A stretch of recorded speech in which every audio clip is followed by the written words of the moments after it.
Buenos días, ¿qué tal? Buenos días, Oscar, ¿cómo estás? Pues aquí amaneciendo, mira, con este día nublado, medio amenazante de lluvia, pero en fin, vamos a ver. Y un poquito de frío, ¿no? ¿Tú cómo te Sí, sientes? sí, sí. Bueno, porque Fresco. estoy encerradita en mi casa y no he salido, entonces la verdad, bien, ¿no? Pero sí, sí, sí, sí está un poco fresco. Pero está Sí. bien, así nos Pues activamos. vamos a aprovechar para entrar un poco en calor Así y es. dar inicio a nuestra charla del día de hoy sobre por qué formarse como terapeuta familiar. Como en otras ocasiones, voy a dar un poco de preámbulo al tema de la familia, tomando en cuenta un poco el contexto de lo que nos está ocurriendo en estos días desde hace unos meses.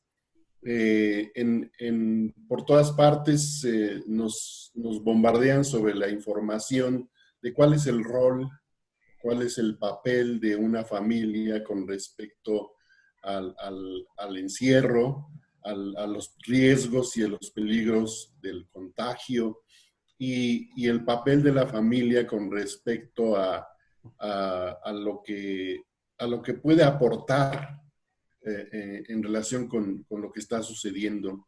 En los medios publicitarios siempre es muy común y frecuente encontrar imágenes de la familia, imágenes a veces, o más bien la mayoría de las veces, subrayando una idea de familia armoniosa, unida, en un estado de convivencia perfecto, en donde tal parece que no hubiera diferencias, deseos, expectativas diferentes, intereses individuales.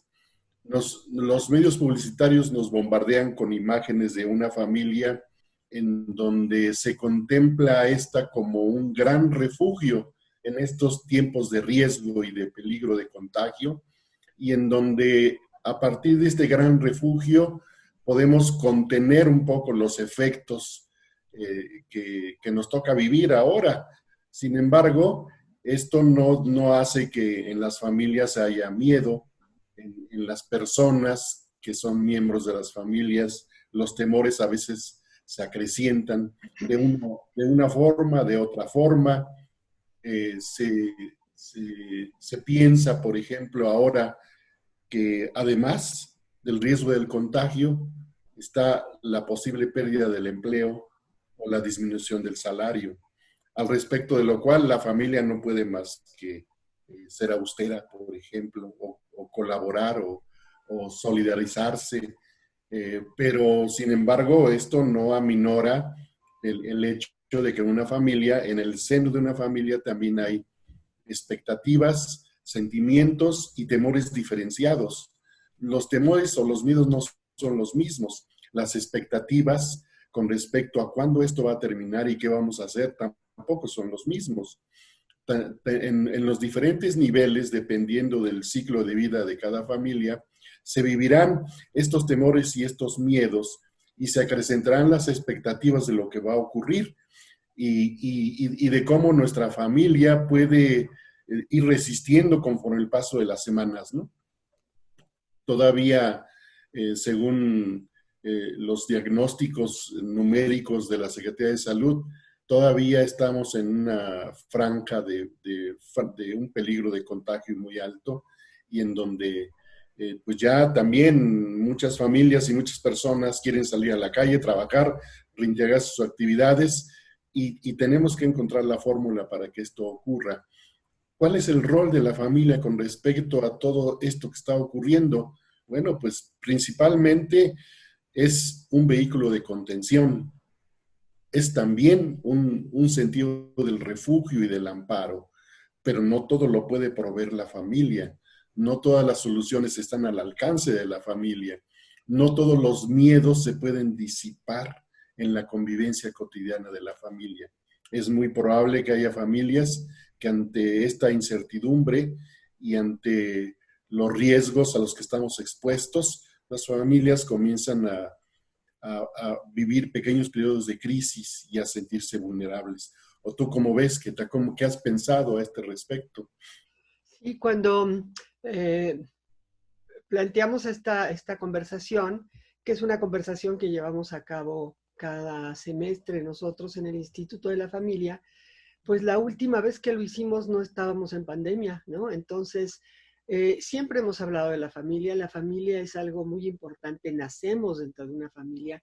No nos podemos concebir sin una familia, ¿no? Y la familia es esa red que nos contiene, es ese lugar privilegiado donde desde el bebé, ¿no? Empieza satisface sus necesidades físicas, materiales y emocionales en ese grupo. Pero lo que no nos esperábamos hace un semestre es que íbamos a estar en este nuevo semestre en plena pandemia, en pleno confinamiento, con una serie de fenómenos que verdaderamente no salían, por lo menos a mi persona, de mis expectativas, ¿no? Porque de repente, como tú decías, las expectativas son diferentes, los miedos son diferentes, las personas en una familia somos diferentes, pero a la hora de estar en estos momentos de crisis y regresar a este confinamiento, de repente regresamos a esto que nosotros los terapeutas familiares llamamos como la masa yoica o masa familiar indiferenciada, ¿no? Entonces, todos nos pegamos, todos estamos ahorita por obligación y por necesidad confinados, pero eso hace que se nos olvide la diferenciación y como tú muy bien lo mencionaste, la familia pues es un grupo social, es un grupo primario compuesto de elementos diferentes, como todos los sistemas. No somos todos iguales, ¿no? O sea, genéticamente somos diferentes, temperamentalmente somos diferentes. Y sin embargo, en esta situación, no nada más en esta, estoy pensando también en el temblor, estoy pensando en tsunamis, estoy pensando en situaciones de guerra, ¿no? En todas las situaciones críticas, la familia tiende a aglutinarse y todo el mundo regresamos al hogar y queremos estar pegaditos como los cachorritos, ¿no? Eh, y eso está muy bien, me parece muy bien que tengamos esa posibilidad. Pero a veces, ahora sí que como dice el dicho, ni muy, muy, ni tan, tan, ¿no? De repente, tanta unión, tanto aglutinamiento, no sé qué te ha pasado a ti en las familias que te consultan, aunque ahora no las podemos ver presencialmente, las estamos consultando a través de estos medios de Zoom, pero yo en mi consulta privada me ha tocado muchas crisis familiares por el exceso de convivencia, porque las reglas familiares, que sabemos que todo sistema familiar tiene reglas, porque así nos vamos entendiendo todos con todos, ¿no? O sea, hacemos reglas respecto al territorio, respecto a roles, respecto a funciones, y de una manera implícita, ni siquiera las hablamos, ¿no? Entonces, lo que pasa es que esas reglas que funcionaban en otro momento, en esta situación de extrema convivencia y forzada, lo que está pasando es que esas reglas ya no funcionan y empiezan a surgir los problemas, los choques, las emociones muy fuertes, los conflictos, y ante una situación trágica en la que estamos viviendo mundialmente, no es nada más personal. Digo que trágica porque estamos hablando de muertes. Estamos hablando de muertes en el mundo y estamos hablando de dificultades económicas muy serias, ¿sí? Entonces, toda esta situación crítica lo que ha hecho también es exacerbar toda esta parte, estas necesidades emocionales. Yo las siento como a flor de piel, estos miedos también a flor de piel y más necesitados de contención. Y la contención, pues a veces no es fácil darla cuando ya las personas, pues lo que queremos es ya salir, ¿no? Decir, y otra cosa que está pasando, Oscar, no sé tú cómo la veas, es este fenómeno de la incertidumbre, porque ante este coronavirus no tenemos certidumbre de nada, los mismos investigadores, es más, no podemos responder a ¿y cuándo va a acabar esto? ¿No? Parece ser que, como dicen muchas personas, pues este coronavirus llegó para quedarse, ¿no? Y más vale que empecemos a pensar en ¿y cómo le hacemos para modificar reglas que nos habían funcionado durante mucho tiempo?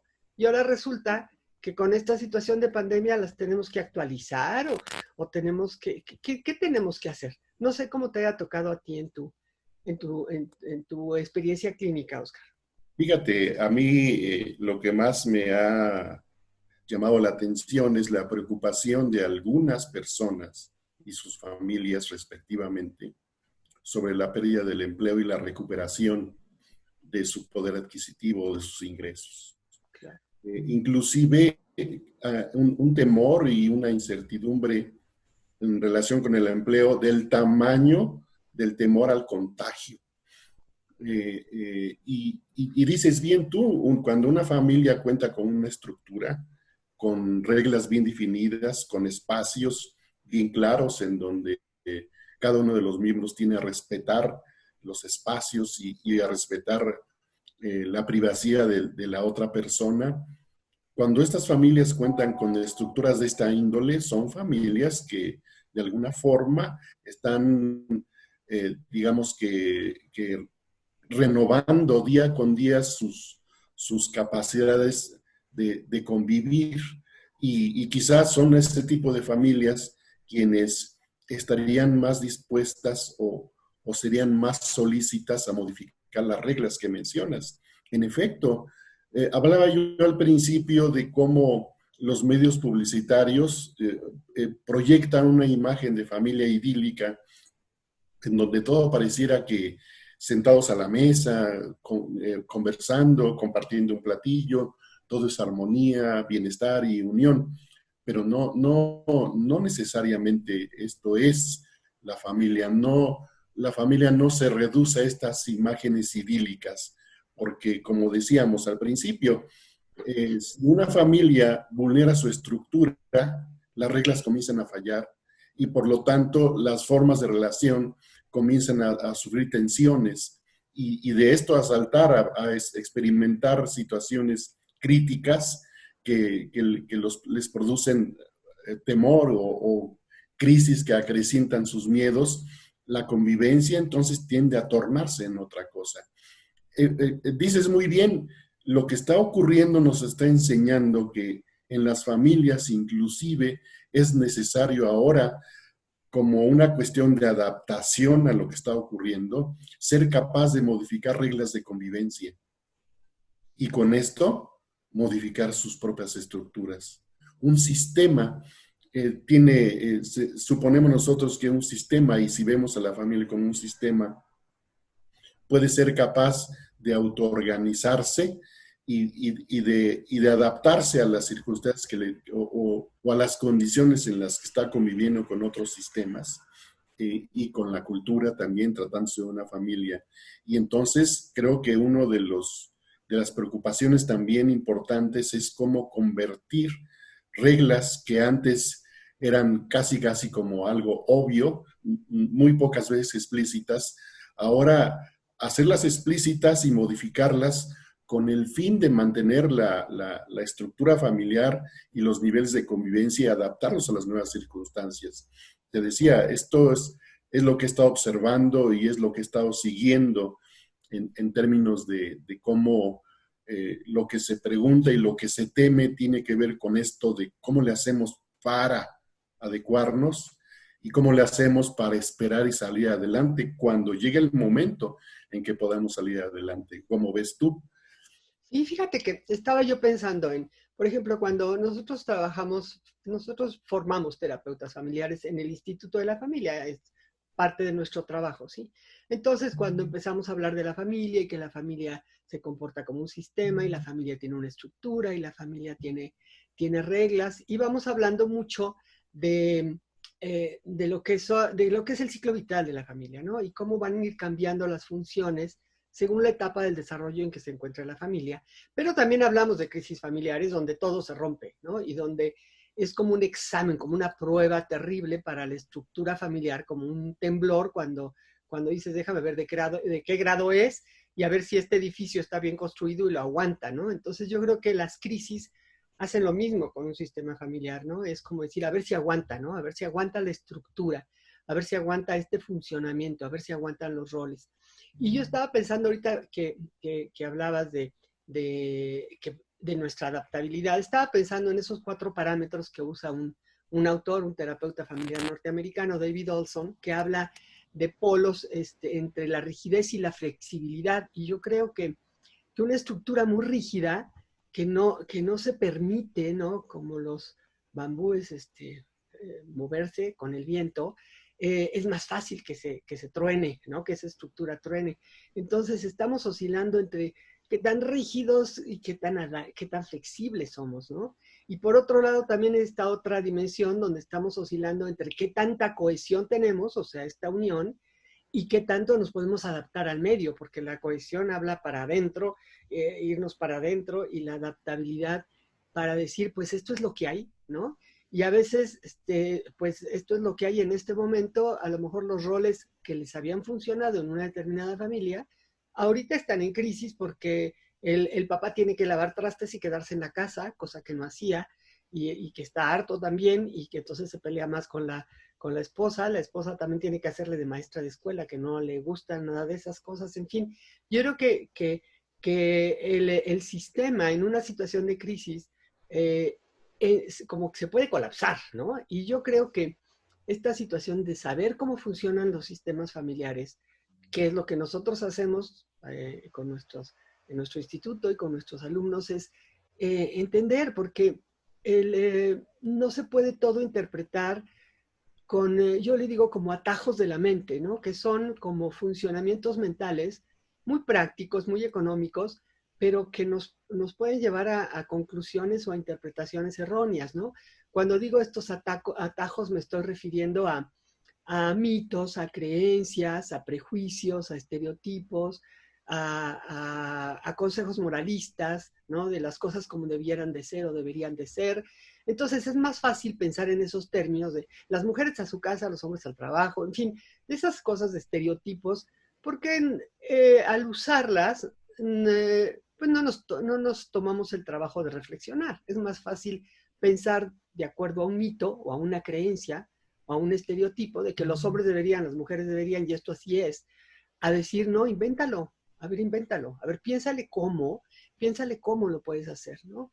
Y en ese sentido yo creo que el observar las conductas de los animales a mí me fascina, ¿no? Los documentales, digo, no vivo en África y no los puedo ver todos los días, pero los documentales todos los días los podemos ver. Cómo los animales que no tienen esta historia, que no están atrapados en su discurso cultural, encuentran nuevas soluciones. Ellos tienen un problema y la tienen que resolver porque si no, no sobreviven, ¿sí? Entonces yo digo, caray, y nosotros los seres humanos rígidamente regresamos a estos atajos y yo digo, no, son funcionales porque pues claro que te sirven porque utilizas muy poca energía y ya, pero lo difícil es decir, ante una situación de conflicto, de crisis, que puede ser como ahorita la pandemia, pero las familias vivimos constantemente con problemas, ¿a qué le vamos a apostar más? ¿A la rigidez? ¿A la no adaptabilidad? ¿Al no cambio? ¿A preservar patrones tradicionales, a lo mejor trans, como lo vemos muy claro cuando estudiamos familia, los patrones que van pasando de generación en generación a un nivel inconsciente en los primeros años de vida, y por eso se mantiene también este aparato ideológico del Estado, ¿no? Que es la familia, ¿no? Pues sí, porque mantiene toda una estructura, porque va pasando de generación en generación. Y el problema es que los seres humanos no nos detenemos a veces a decir, a reflexionar sobre eso y decir, a ver, este patrón sirve o ya no sirve, ¿no? Esta regla, hacerla explícita, como tú decías, son reglas implícitas. Entonces, todo este trabajo de hacer explícito lo implícito, de revisar los patrones, de ver cuáles sí funcionan, cuáles no funcionan, cuáles sí son adaptativos, cuáles ya no son adaptativos. Tú no puedes tratar a un adolescente como si tuviera 8 años, es un adolescente, ¿no? Entonces, todo este respeto a la vida, a los ciclos de vida, y sobre todo el reto que esto al que nos enfrentamos ante nuestra propia rigidez, ¿no? O sea, y si nos cuestionamos qué tan adaptable soy yo o qué tan rígido soy yo, ¿no? Entonces creo que es muy importante para poder abordar todos estos conflictos, pues hay que estudiar también, hay que saber, hay que prepararnos. Espontáneamente y con sentido común se nos dan muchas cosas, pero muchas otras las tenemos que estudiar y hay que leer y hay que formarnos. No sé cómo ves tú. Oh, por si fuera poco, ahorita me haces recordar cómo tenemos un problema que es un poco de origen biológico y un poco cultural. Sucede que el miedo exacerba la cercanía por el estereotipo. Entre más el miedo crece culturalmente, son más asequibles y reconocibles las relaciones estereotipadas. Y entonces, a esto agrégale estas cuestiones de la incertidumbre de las que hablabas hace rato, y tenemos personas que de un momento a otro, envuelta en sus temores y aferrada a los estereotipos, no encuentra salidas más que las salidas habituales de rigidez, de tensión, de lentitud en la adaptabilidad, de temor al cambio, porque en el fondo del cambio se avisora un cierto riesgo que nadie está dispuesto a hacer así nada más porque sí, ¿no? Entonces, de pronto, este aspecto natural de orden biológico, que es el miedo, se combina con estas cuestiones culturales que premian o castigan el ser diferente o el ser parecido, y tenemos personas que constantemente están regresando al lugar habitual, intentando atrincherarse, porque en el fondo el miedo al cambio es un riesgo que es difícil de asumir en un momento determinado. ¿Cómo le hacemos cuando nos estamos dando cuenta de cómo esta combinación de aspectos un poco de origen biológico y cultural están aquí en la narrativa de nuestros pacientes, cuando nos están pidiendo, dígame que las cosas van a estar bien, dígame por favor que esto se va a acabar, por favor, queremos escuchar un tip que nos haga el efecto de un tranquilizante, porque la verdad es que no sabemos qué hacer, los hijos cuestionan, necesitan, que quieren salir, en fin, tenemos este tipo de circunstancias, de tensiones, de conflictos que uno puede observar en la forma en la que están describiendo sus experiencias. Y entonces, en el fondo, yo me he preguntado hasta dónde es posible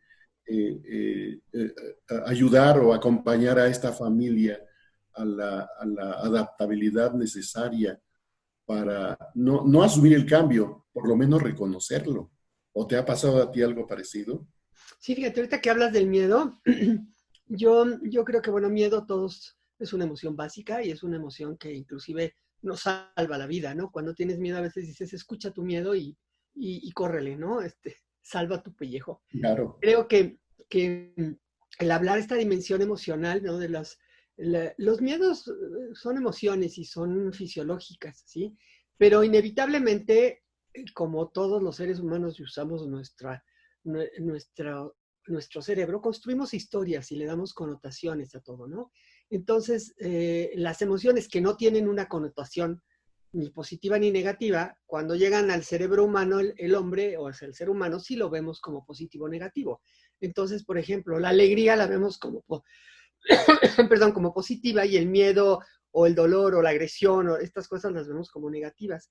Entonces, yo lo que he visto muchas veces es que cuando uno escucha el miedo, ¿no?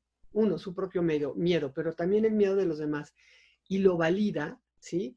Eh, el miedo, cualquier emoción negativa, que las que les llaman como emociones negativas, que yo digo son emociones, eh, la angustia baja, o sea, como que es más fácil contener a alguien cuando le dices, sí, es que se vale tener miedo, a decirles que no tengas miedo, es que no llores, es que ya, total, ya se murió una persona conocida, ya deja de llorar, ¿no? Entonces uno dice, no, espérame tantito, hay que abrazar esas emociones, y contener emociones es difícil, Oscar, es muy complicado, porque uno el impacto de la emoción no te va a la cabeza, te va directo, lo sientes en el cuerpo, ¿no? Lo sientes en la panza, lo sientes, Claro. te resuena, ¿no? Y es muy intensa, ¿no? La vivencia de una emoción es muy intensa y te cambian muchas reacciones corporales. Entonces, contenerlo y poder decir, sí, se vale y esto va a pasar, yo creo que esto hace que cualquier persona se pueda sentir contenida, ¿no? Desgraciadamente yo lo que veo es que las emociones son regañadas. En el discurso cultural dominante no debes de enojarte, no debes de llorar, no debes de no sé qué. Entonces hay una situación donde la persona está casi casi gritando que necesita ser contenida, y lo que obtiene de su sistema familiar a veces es lo contrario. Creo que lo que yo he visto, por ejemplo, en los documentales de los animales, como la osa polar eh, pesca sus ositos polares, como la leona a sus cachorritos, ¿no? Y como los pajaritos, ¿no? O sea, yo digo, ellos sí saben, o sea, ¿cómo le hacen ellos para jalar y contener? ¿Y nosotros por qué regañamos? ¿Por qué?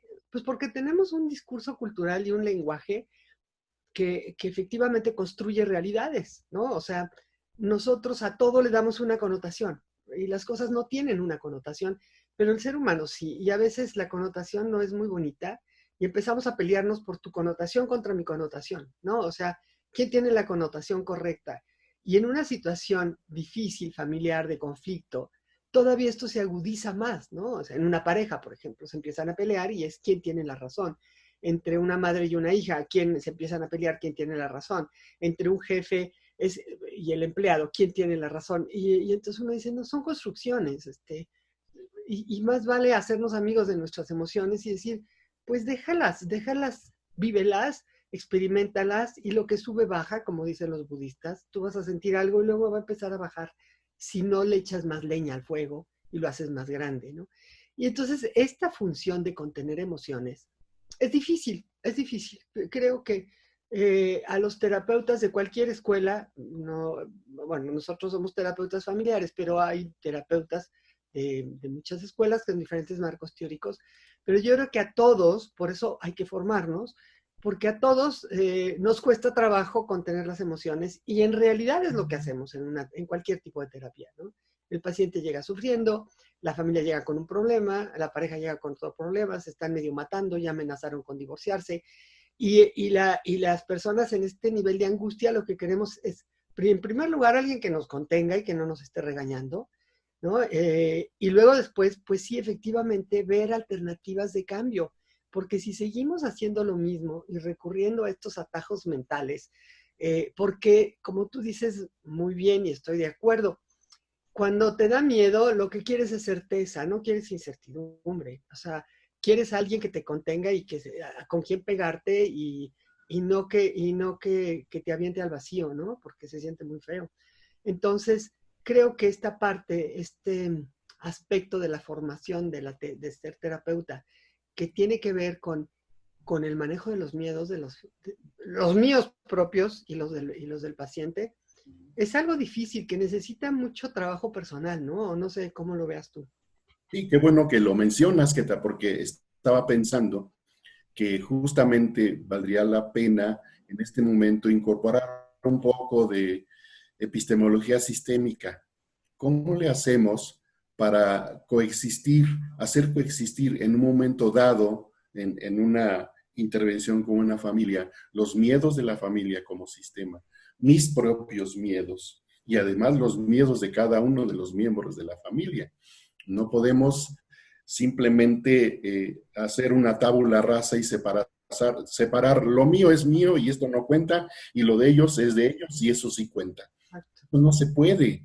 Desde una óptica sistémica, uno es parte de la familia desde el momento en que uno entabla conversación con ellos y ellos aceptan a uno como observador, como interviniente en sus relaciones familiares. Desde ese momento uno ya es parte de esta familia y uno es parte de estos vaivenes, de estos temores y de estos prejuicios o estereotipos que van a surgir. Me acuerdo también, si creo que tú también lo recordarás, voy a citar un poco a Maturana y Varela, en una familia vista como un sistema, como un gran organismo, cuyos miembros están entrelazados entre sí por vínculos específicos, cuenta ya con todas las características o los insumos o las cualidades que requiere para poder convivir como sistema. Este sistema puede coexistir o convivir o interactuar con el entorno cultural, que es lo que estamos hablando. Y para uno como operador es muy fácil decir, bueno, el entorno cultural de alguna manera interviene o influye en el sistema familiar y entonces pasa esto. Cuando nosotros leemos con detenimiento cómo funciona un sistema familiar de cara a los preceptos eh, epistemológicos del libro de Maturana y Varela, de las bases biológicas del conocimiento, uno tiene que llegar a entender que no es que el entorno cultural influya y intervenga y dote de ciertas cosas al sistema familiar. Lo que más llega a ocurrir es que en esa sinfín de interacciones, el sistema familiar gatilla o detona ciertas cosas que ya de por sí existen en su naturaleza sistémica. Eh, y esto resulta de estas interacciones, pero de ahí a que la cultura en cuanto tal sea una especie de influencia, como lo puede ver un sociólogo, como lo puede percibir un politólogo, dista mucho de ser realidad.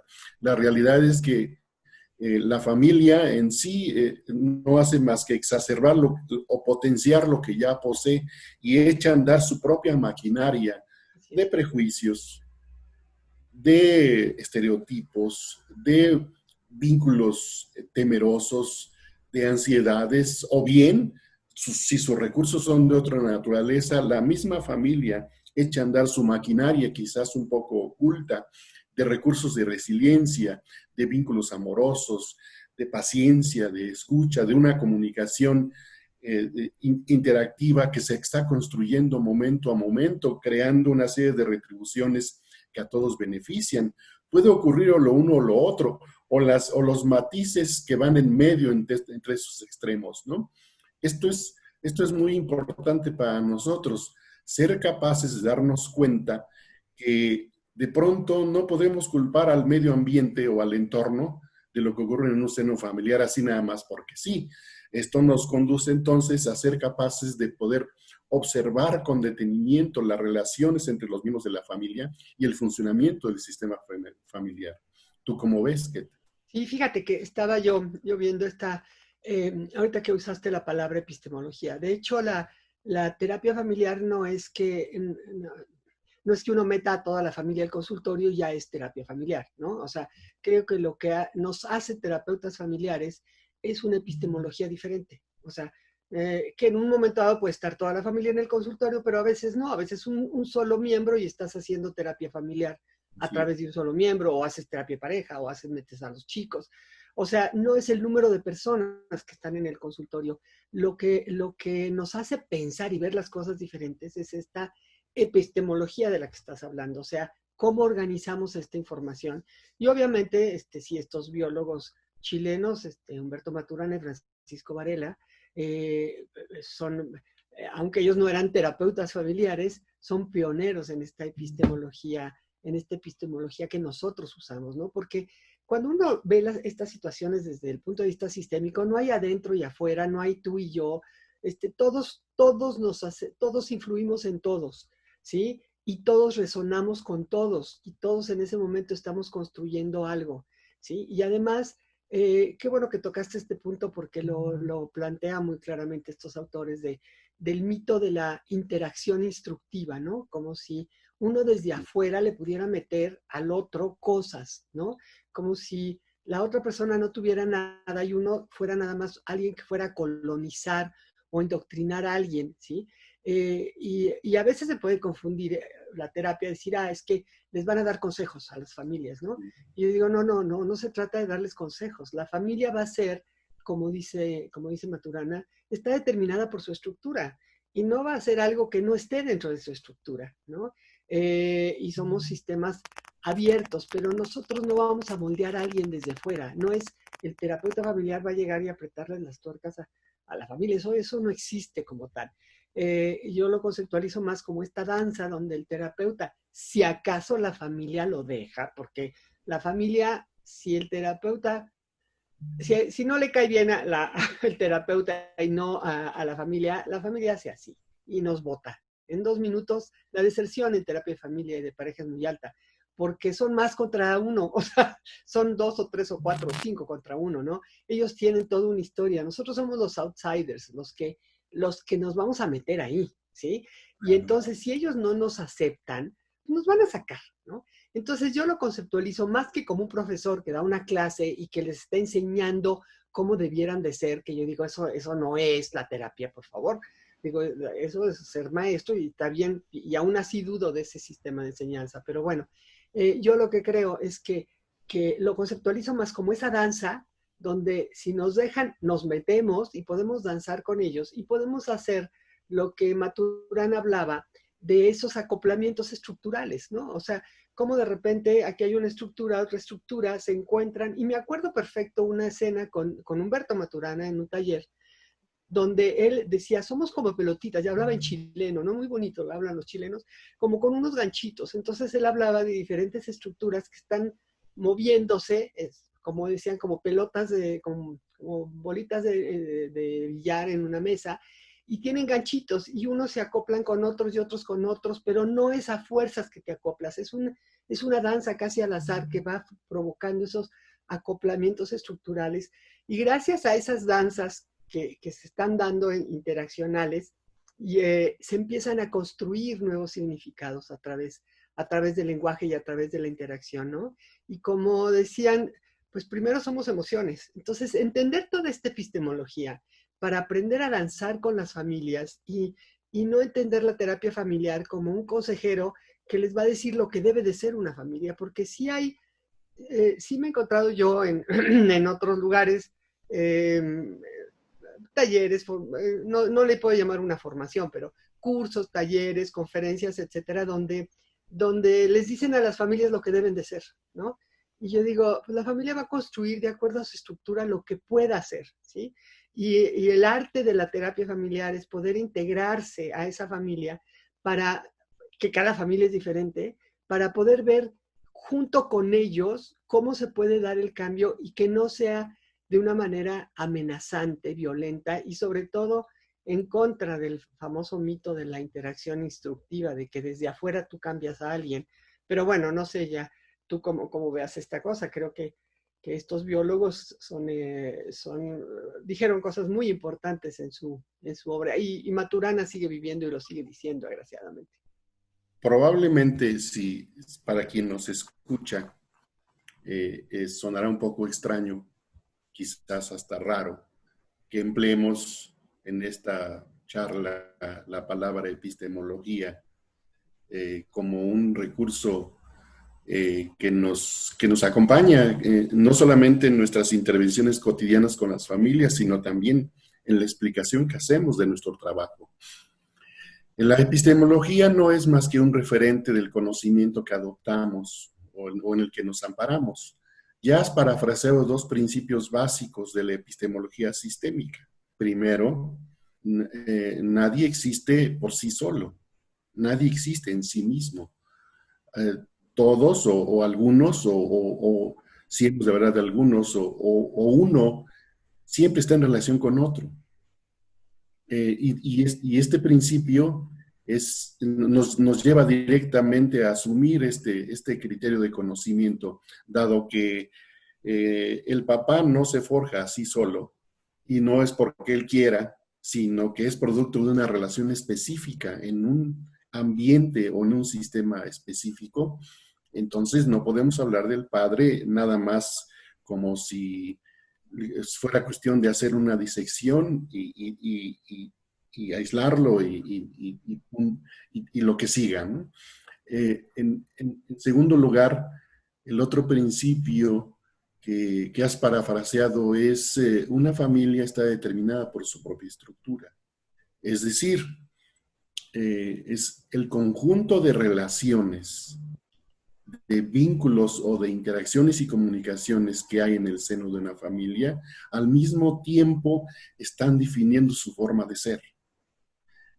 Estos dos principios que rigen nuestro conocimiento sobre las familias son principios que vienen de esta epistemología y que nosotros adaptamos en nuestro quehacer cotidiano para valorar la crisis de una familia o como tú mencionas, evaluar en un momento determinado si es posible accesar a ciertas condiciones de cambio o de adaptabilidad, porque puede ser que aún no es el tiempo de la familia.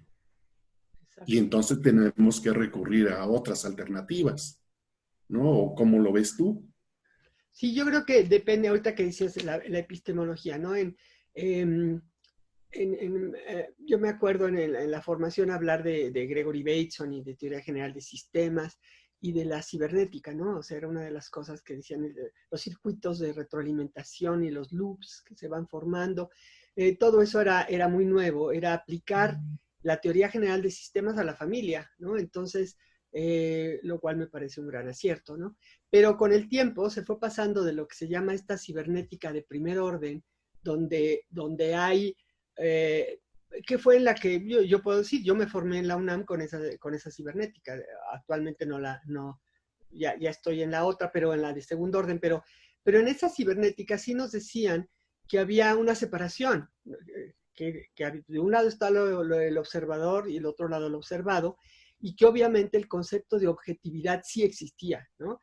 Y que alguien la tenía. Entonces, esa manera de ver las cosas, esa epistemología, de los sistemas observados, desgraciadamente yo creo que nos conduce a muchos pleitos, a muchas faltas de respeto, porque yo sí tengo la objetividad, tú no la tienes, porque como nada más hay una, entonces pues alguien la debe de tener, ¿no? Entonces, desgraciadamente, esa cibernética de primer orden creo que nos llevó a distanciarnos y a tener, a luchar un modelo contra otro, una escuela contra otra, una teoría contra otra, porque eso era la que provocaba esa epistemología, porque así veíamos las cosas. Y si las ves así, pues dices, no, yo sí tengo la objetividad.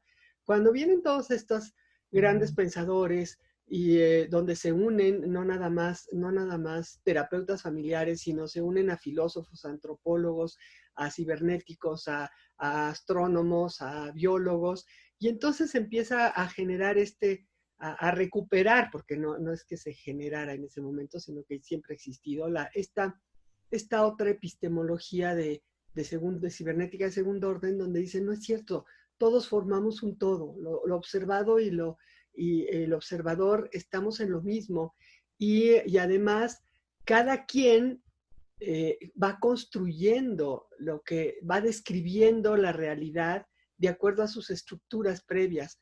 Luego, mi construcción no va a ser igual, a lo mejor que la tuya, ¿no? O sea, cada uno vamos a tener una construcción diferente, pero no va a existir la objetividad más que entre paréntesis, como decía Maturana. Luego, no nos vamos a pelear a ver quién la tiene, sino vamos a hacer un diálogo intersubjetivo, vamos a tratar de construir entre todos algo diferente, ¿sí? Sin estarnos peleando para ver quién tiene la objetividad o quién tiene la verdad. Entonces, creo que esta epistemología a mí se me hace como una bocanada de aire fresco que nos permite trabajar de otra manera, ¿no? En terapia, porque podemos leer de todas las teorías, hacernos amigos de todas las teorías, conocer de todos los modelos, no importa, sin tener que elegir cuál es el bueno, ¿no? O cuál es el que tiene la verdad. Y nos hace muchísimo más flexibles. Y eso yo creo que es lo que puede ayudar a un sistema rígido, como una familia que llega porque está haciendo lo mismo, repitiendo lo mismo y no sale de lo mismo, y el problema sigue y se perpetúa. Entonces yo creo que esta posibilidad desde acá, de ver las cosas de otra manera y de permitirnos danzar con ellos, puede aumentar la flexibilidad en el sistema, no para que uno les dé las soluciones, pero para construir junto con ellos, porque formamos parte del sistema, construir nuevas soluciones. Y entonces, eso permite que el sistema que tiene sus propios recursos lo siga usando, ¿no? O sea, lo siga usando para seguir evolucionando en el tiempo y en el espacio. Nosotros no somos dueños de nadie y quizás nada más desatoramos al sistema, los ayudamos temporalmente y el sistema va solo y va a hacer lo que puede hacer, ¿no? Como el mismo Maturana decía, no hay posibilidades ilimitadas, las posibilidades sí están limitadas por la estructura del sistema. O sea, no le podemos pedir a un sistema que haga cualquier cosa, no lo va a hacer. Va a hacer lo que puede hacer, no necesariamente lo que nosotros malamente, pensando equivocadamente, podemos tener la idea de que lo que debería de hacer esa persona es esto. Yo digo, ¿y debería de acuerdo a quién? O sea, Claro. ¿por qué? ¿Cómo la ves? Fíjate, me estás haciendo pensar en este momento que estamos citando básicamente a dos estudiosos latinos y que estamos influenciados por su filosofía y su concepto de lo que es la filosofía sistémica como latinos que son. No estamos citando a autores anglosajones más que de manera secundaria. Creo que esto es algo significativo porque el lenguaje de la ciencia o el lenguaje en este caso del funcionamiento sistémico, desde cómo empleamos el español como latinos, es mucho más impreciso quizás, menos, más habituado a nuestros estados coloquiales de conversar con las familias o entre nosotros mismos.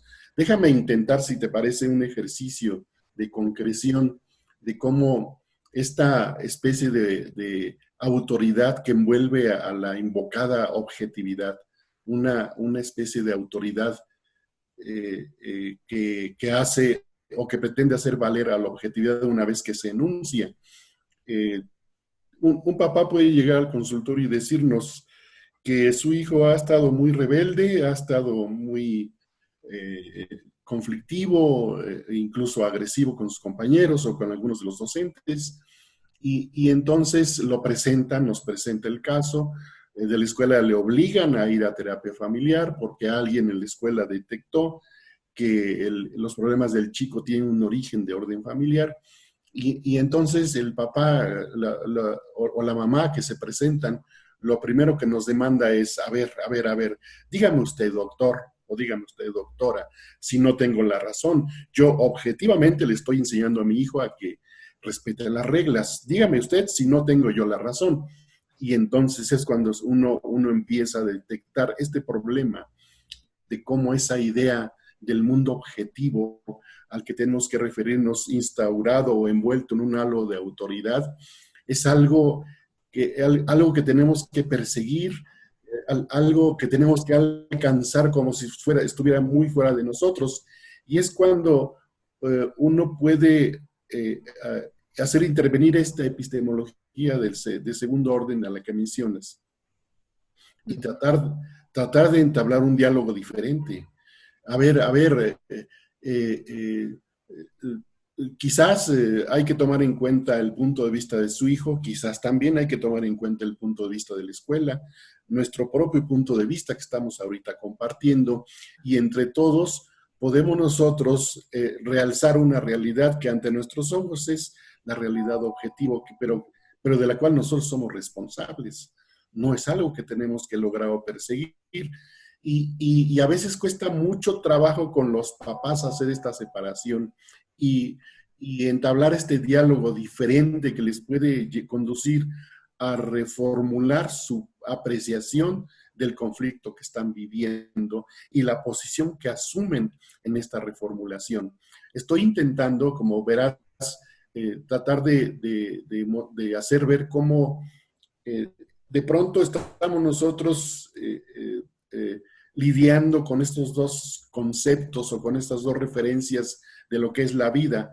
Una de tipo epistemológico, con una idea de objetividad que está fuera de nuestro alcance, que tenemos que perseguir, y otro punto de vista mucho más cercano a nuestra vida, mucho más cercano a nuestras capacidades, a nuestro origen familiar, a las relaciones que entablamos y a partir de las cuales podemos construir nosotros una noción diferente que nos va a permitir revalorar la posición que tenemos frente a esta concepción y reencuadrar el tema de lo que es objetivo o no es objetivo. Cotidianamente esto nos pasa y a veces ocurre, como bien dijiste, que el papá, una vez que le mostramos esto, o bien se sensibiliza y empieza a mostrar apertura, o bien nos dice, bueno, pues no me dan la certeza que yo busco, hasta luego voy con quien sí me pueda brindar la certeza que yo quiero. Que en el fondo no es más que a refugiarse en su idea de lo que es la autoridad, ¿no? ¿Qué te parece? Sí, fíjate que hace rato que decías de cómo nos llega de repente una familia, ¿no? Que dice, vengo con usted, doctor o doctora, para que vea que yo tengo la razón, porque aquí este adolescente es el que está equivocado, ¿no? Este es el fenómeno con el que trabajamos casi siempre en terapia familiar, que es que llegan con un paciente identificado, ¿no? O sea, que llegan y dicen, este paciente, él es el malo, ¿no? Y este fenómeno es milenario, o sea, y Nathan Ackerman lo dijo muy bien, es el fenómeno del chivo expiatorio, ¿no? Y también los psicoanalistas del Cono Sur lo han dicho como el depositario de la ansiedad grupal, ¿no? O sea, siempre que hay tensión en un grupo, en una cultura, el mecanismo más fácil es el chivo expiatorio o echarle la culpa a alguien, ¿no? Y entonces, así nos van llegando a terapia, llega un paciente identificado, que es el que carga toda la ansiedad del grupo y es el responsable o culpable de todo, ¿no? Entonces, ¿cómo se las tiene uno que ir ingeniando usando su persona y usando toda la técnica y respetando mucho las creencias del paciente para ir desetiquetando a este paciente identificado y ver que no se trata de ver quién es el que está bien o quién es el que está mal, ¿no? Entonces, sino que todos tenemos que ver con todos y todos contribuimos y todos somos corresponsables en los patrones interaccionales, ¿no? Y esto es como todo un reto, ya no hablando de epistemología, sino en la práctica, es que tiene que ver con técnica quizás, ¿no? ¿Y cómo le hacemos? ¿Cómo le hacemos cuando nos llega una familia con, ya entendemos lo del paciente identificado, lo del chivo expiatorio, pero la rigidez de la familia ahí está y además ellos quieren, de acuerdo a esa cibernética, que uno le dé la razón, ¿no? O sea, no, de verdad que yo soy, me lo cambia por favor o me la cambia porque yo soy el que está bien, yo tengo la verdad y todo lo otro no es cierto. Entonces alguien está descompuesto y por favor compóngamelo, ¿no? Entonces la visión del sistema familiar a veces es simplista porque sí llegan claramente diciendo quién es el que está mal y a quién hay que componer, ¿no? Y el hacer, el promover esto, el flexibilizar los patrones rígidos, el desetiquetar al paciente identificado, el satisfacer las necesidades emocionales de todos, el mejorar la comunicación, que muchas veces la comunicación yo sé que es en todas las terapias es útil porque es un vehículo, no hay tal cosa como la terapia comunicacional, ¿no? La comunicación está en todos lados, pero los problemas en la comunicación o la comunicación disfuncional también está en todos lados. Y entonces, si el vehículo está mal, o sea, si la comunicación está funcionando bien, entonces, ¿cómo podemos abordar lo demás? Entonces, parte de nuestro trabajo también como terapeutas es trabajar esta comunicación para ir haciendo, es como todo un bordado, como ir tejiendo, ir desmenuzando, ir entrando, ir danzando para lograr esto, ¿no? Que es yo diría, es como enfrentarnos a años de cultura. O sea, cuando hablo yo del el fenómeno del chivo expiatorio y de que es de milenios esto, en el mundo, entonces digo, caray, es que nos estamos enfrentando a un fenómeno histórico, ¿no? Que viene desde hace años. Es la tendencia natural, depositar la ansiedad grupal en uno solo. Y entonces mejor eliminas a ese solo que repartirla, ¿no? Y decir, no, no es cierto, todos estamos ansiosos, ¿no? O todos estamos sufriendo. Es más fácil decir, no, es culpa del loco del pueblo, como existía antes, ¿no? Es un fenómeno cultural, ¿no? Difícil pero agradable. Fíjate, me haces evocar la imagen de que el terapeuta familiar, todas las veces que trabaja con una familia o con una pareja, es como una especie de Don Quijote que emplaza una batalla contra las relaciones estereotipadas, Ándale, Don Quijote. ¿no? Y entonces nos vemos ahí en esa suerte de cotidianeidad, tratando de identificar la relación o las relaciones estereotipadas y el daño que está haciendo la interrelación a los miembros del sistema, sea familiar o sea de pareja, y con el problema que tenemos de cómo abordar esta temática de las relaciones estereotipadas y cómo acompañar y inducir o guiar a nuestros pacientes a la apertura emocional y a la apertura mental, que significa darse la oportunidad de ver las cosas desde otro punto de vista, ¿no? Y que esto tendrá un cierto valor, probablemente no el cambio en lo inmediato, pero sí un cambio en el valor de lo que se percibe, en el valor de lo que habitualmente se compara. Ahorita también me hiciste recordar cómo un viejo profesor de psicología social que se apellidaba Festinger, en alguna época hizo una teoría o propuso una teoría sobre la comparación social. Esta comparación que él observaba es de carácter interpersonal, y decía él que todos los individuos o las personas tenemos necesidad de compararnos con otros, generalmente nuestros pares, compararnos porque de esa manera estamos accediendo a una información que nos actualiza.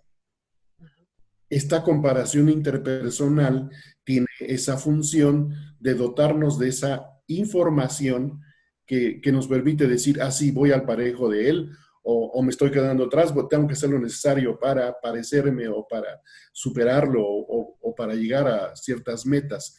Esta comparación de tipo interpersonal, entonces decía él, tiene una vitalidad y un funcionamiento extraordinario, porque considerando que vivimos en grupo, decía Festinger, por los hábitos de la comparación, nosotros o bien podemos crear condiciones de competencia, digamos, pertinentes o plausibles, o bien podemos crear condiciones de animadversión en ciertas condiciones plausibles.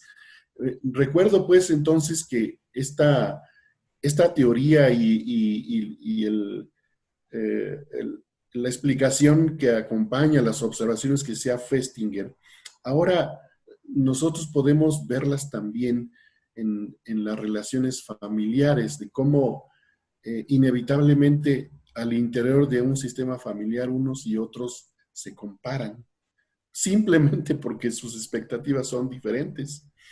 Y tendrán deseos y ambiciones diversas, y tendrán propósitos que no necesariamente coinciden con los de los otros, y entonces inevitablemente aparecerán también las relaciones estereotipadas, que son parte de las crisis que observamos, que son nuestro reto cuando nosotros tenemos que andar como el caballero Don Quijote en contra de las relaciones estereotipadas, o más bien desenmascarando a las relaciones estereotipadas y procurando que sean observadas otro tipo de relaciones alternativas que podrían generar dentro de las posibilidades de la familia una frescura y una posición distinta frente a los problemas que declaran estar viviendo en un momento determinado. Fíjate, estaba yo recordando que en una ocasión me llegó al consultorio una familia de dos hijos, un jovencito de 18 años, una jovencita de 17 años, y los dos papás. El problema fue las ideas suicidas de la jovencita. Y entonces, observando detenidamente la relación familiar, observando sus narrativas, observando la posición del papá y de la mamá, rápidamente dimos cuenta de que eran como dos equipos. Lo primero que observamos es que son como dos equipos separados, enemistados y alejados uno respecto del otro. El papá con el hijo y la mamá con la hija. Cuando tocamos ese tema y pusimos el dedo en la llaga, resultó que el papá empezó a quejarse de cómo se sentía olvidado, hecho a un lado por su pareja.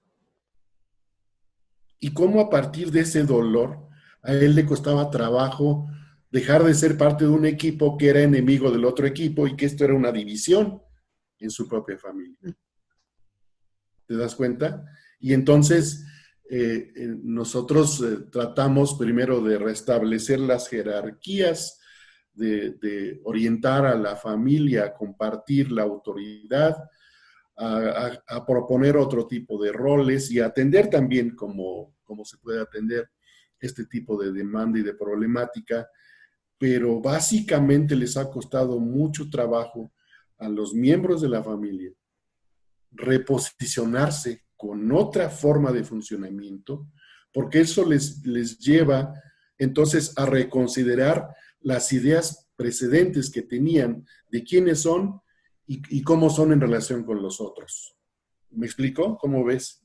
Claro. Fíjate, ahorita que decías esto, estaba yo acordándome de uno de los seminarios que me toca impartir en primer semestre, que es sobre Bowen, ¿no? Murray Bowen, que obviamente es uno de los pioneros de la terapia familiar, que a mí me gusta mucho porque habla de todo este concepto de diferenciación del self, ¿no? Y cuando hablamos de este tema, que es cómo la familia puede promover la diferenciación, porque es una función del cerebro. Cuando tú decías el cerebro compara, claro que compara. El cerebro está escaneando todo el tiempo y está diciendo conocido, desconocido, conocido, desconocido. Y obviamente está estableciendo identificaciones visuales con los conocidos y teniéndole miedo al desconocido, ¿no? Entonces, esto es una función biológica, cerebral, de establecer distinciones, pero obviamente la diferenciación es, yo no soy como mi papá, no soy como mi mamá, no soy como mis hermanos, pero la familia, si es permeable, si facilita el cambio, si es una familia más flexible, va a permitir esa diferenciación. O sea, va a permitir que los hijos sean diferentes y va a permitir la expresión de afectos y va a permitir muchas cosas, ¿no? Manteniendo una estructura. Entonces decimos, esta familia es relativamente funcional, como decimos nosotros, ¿no? Pero no, también están las familias rígidas, ¿no? Y las familias que no permiten la diferenciación, ¿sí? Y para mí, una de las cosas que aprendí ya hace muchos años, hace 40 años de esto, en el hospital de pediatría, cuando trabajaba ahí, fue sobre los sistemas rígidos, ¿no? En mi mente, que yo venía con mi carga cultural de mi familia de origen, etcétera, mi educación, pues yo como tú empezaste esta conferencia, yo sí me iba con esa idea de que las familias bonitas, ¿no? Las que te venden, Mm. porque en realidad no podía quejarme de mi propia familia de origen, ¿no? Pertenecía a esa categoría, ¿no? Pero cuando me meto a estudiar a estudiar familia y demás, y cuando empiezo a trabajar en el sector salud, al que le agradezco mucho mi formación y trabajar en hospitales, y empiezo a ver, sobre todo en hospitales, lo que puede hacer un sistema rígido, ¿no? Lo que puede hacer eh, de daño, ¿no? Un sistema rígido que rígido no estoy hablando de un sistema militar de controlador, no estoy hablando de un sistema controlador con disciplina militar, no. Estoy hablando, cuando digo rígido, estoy hablando del que no permite la diferenciación del self, ¿no? Que no permite que seas diferente, que alguien diga es que yo no soy como tú, ¿no? Y entonces, cuando estos sistemas que para mí se me hacen los más peligrosos, y para mí, lo debo de reconocer, fue un shock empezar a ver cómo, como dice James Frame, la familia es lo mejor y lo peor que tienes. Cómo un sistema familiar podía provocar la muerte de uno de los miembros, ¿no? O sea, y eso para mí fue un shock, una ruptura epistemológica, no lo podía entender, fue muy doloroso ver en hospitales anorexias, ver trasplantes renales, gente que se dejaba morir con tal de no enfrentar a la familia, ¿no? Entonces yo dije, o sea, la familia te puede llevar a la muerte, ¿no? No es tan bonita, también te puede llevar a lo contrario cuando existe esta rigidez y no permite la diferenciación. Y una de las cosas que yo, hablando de sistemas rígidos, vi como la mayoría de terapeutas familiares ha sido un reto los sistemas rígidos, ¿no? Minuchin, Servini Palazzoli, Andolfi, todos, ¿no?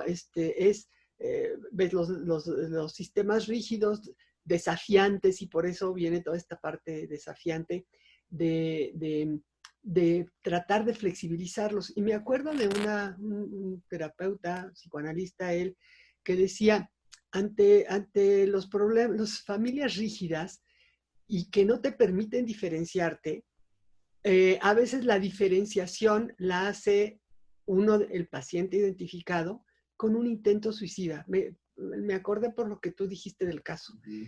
que yo sí he visto, bueno, me han tocado intentos suicidas y me han tocado después de que ya se suicidó algún adolescente ver a la familia en duelo, lo cual es terriblemente doloroso y me parte el alma. Entonces, este psicoanalista decía, bueno, ante un sistema rígido que no permite la diferenciación del self, pues no te quedan muchas opciones, la verdad. Entonces, o te haces artista, o te haces científico, o te suicidas, o te psicotizas, o desarrollas un cuadro psicosomático, o te haces terapeuta. Eso fue lo que decía. Decía, porque a veces te dan tantas ganas de salvar que es probable que te hagas terapeuta ante la incapacidad de poder mover al sistema, ¿no? Entonces, como empezaste a hablar de esto y que es muy frecuente que nos toque, desgraciadamente cada vez más, el índice de suicidio en adolescentes o de intentos suicidas está aumentando y es un problema no nada más de México, mundial.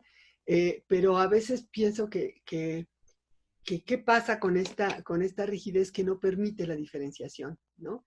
Y, y la diferenciación pues es la ley de la vida, porque somos diferentes y además el cerebro lo va a registrar y muchas veces cuando, eso se lo aprendí a otro gran terapeuta que estimo mucho, que es Carlos Slutsky, que decía que cuando el cerebro distinguía correctamente, o sea, que un niño distinguía, su cerebro distinguía que la mamá quería más al hermanito que a él, ¿no? Porque le daba más pastel o porque lo volteaba a ver más. Entonces, Carlos Slutsky decía, es que el cerebro de ese niño está percibiendo correctamente una diferencia, ¿sí? Pero la sociedad, era el tema del construccionismo social, cómo se construye un concepto como celos, ¿no? Y entonces se le dice al niño, se le empieza a etiquetar, es que eres un celoso de tu hermano, es que le tienes celos a tu hermano, cuando en realidad el niño está corregido, su cerebro está percibiendo correctamente. Entonces ahí viene la cultura, ¿no? Cómo tú estás percibiendo correctamente, pero la connotación que te está dando la cultura es que tú eres el loco. O sea, tú eres el loco y entonces pues actúas como loco. Y pues sí, yo entiendo que en las familias rígidas a veces la salida es la locura, el suicidio, un embarazo de jóvenes, el alcohol, accidentes automovilísticos, en fin, hay muchas maneras de salirse de sistemas rígidos, salirse disfuncionalmente, ¿no? De un sistema rígido, pero ahí es donde uno dice, ah, carambas, es que hay que entender a los sistemas familiares y no las familias no siguen un solo modelo. O sea, las familias son lo más diverso que hay, cada familia es un mundo y hay que entenderla dentro de su propia historia y dentro de su propia idiosincrasia y ver qué se puede hacer dentro de eso. Pero sí me hiciste pensar en el suicidio del adolescente como un intento de diferenciación. Y además que la diferenciación, perdón, pero es algo que todo el tiempo estamos haciendo porque al cerebro no lo podemos engañar, el cerebro hace eso. Nada más dice lo mismo diferente y lo registra. Y querramos o no querramos, el cerebro lo hace, ¿no? Lo cual me parece maravilloso todo lo que se está viendo ahora desde las neurociencias en el área de la terapia. Claro, y también desde la narrativa, me hiciste recordar el laberinto de la soledad de Octavio Paz y la máscara de la rigidez que él trata ahí, el concepto como una de las posibilidades del ser del mexicano. Y pensaba yo, mientras te escuchaba hablar, familias rígidas, ¿qué es lo que hace que las familias asuman esta marca o tengan esta marca de rigidez? Seguramente tendré yo que pensar en cierto influjo cultural, pero si soy consecuente con la terminología sistémica, más bien la exacerbación cultural plagada de rigidez no hará más que detonar lo que ya de por sí existe en la familia, es decir, un conjunto de relaciones explícitas o implícitas que están fomentando durante mucho tiempo las relaciones rigidizantes entre unos y otros. Como me decía un profesor de literatura, en el caso del lenguaje, estipulando el lenguaje de madera, de palo. En el caso del afecto, estipulando o estableciendo las relaciones frías. En el caso del intercambio de información, cerrando las fronteras simbólicas para filtrar lo que la familia debe escuchar o lo que la familia no puede escuchar. Familias rígidas. Fíjate, eh, eh, estas citas que haces de los terapeutas que mencionas, en buena medida su argumento tiene solidez, puesto que nos conduce a través de este concepto de diferenciación a tener que explorar con detenimiento la red de relaciones entre la familia nuclear y la familia extensa. Si esta red de relaciones y desde hace cuánto tiempo está priorizando la rigidez como una forma de vincularse y hasta qué punto han constreñido o desafiado la posibilidad de vincularse de otra manera. Claro. ¿Tú crees que se puede aprender? Yo creo que todo se puede, creo en la neuroplasticidad, Oscar, la verdad. Creo que sí, que nada está dicho, totalmente dicho. También creo que estamos determinados por nuestra estructura, pero sí creo en la posibilidad de cambio y creo que para esto es lo que estamos nosotros, para esto nos entrenamos y para esto nos formamos. Fíjate, hace rato que estabas hablando, pues, ¿para qué sirve toda esta situación de la rigidez? ¿Por qué las personas mantienen un discurso y se aferran a él y no lo cambian, ¿no? Porque uno diría, oye, ya cámbialo, ¿no? O sea, ¿por qué crees? Y yo me gusta oír a los grandes terapeutas cada vez que puedo, si puedo verlos, oírlos, escucharlos. Aparte de leer sus libros, me gusta sentirlos cerca y ver lo que dicen directamente, ¿no? Y en una de las un seminario que tomé de narrativa con Marcelo Pachman, él decía que muchas veces el paciente llega con el mismo discurso y que uno hasta se harta de oír lo mismo, ¿no? O sea, que dices, ay, ya no, o sea, porque te cuentan la misma historia y el relato dominante y dices, ¿por qué no lo cambia, no? Y Marcelo Pachman decía, hay que ser muy respetuosos con eso, porque el aferrarte a tu discurso y el creerte tu discurso tiene una función, ¿no? Y decía Marcelo, lo que el paciente te está diciendo cuando te está repite y repite su mismo discurso, es para que lo valides y que, porque el temor que está teniendo atrás es decir, ¿verdad, doctor, que no estoy loco? O sea, me encantó esa manera de verlo de Marcelo, porque decía, el paciente se aferra a sus creencias, a su discurso, porque le tiene miedo a la locura. Y yo creo que es cierto, o sea, todos tenemos un loco dentro que a veces lo encerramos y a veces se nos sale, ¿no? Pero tratamos de ponerle la llavecita para que no se nos salga, pero todos lo tenemos, ¿no? Y el miedo a la locura, bueno, el miedo a la muerte, pero el miedo a la locura es fuerte. Entonces, a veces uno dice, ¿y por qué se aferran tanto a sus creencias rígidas?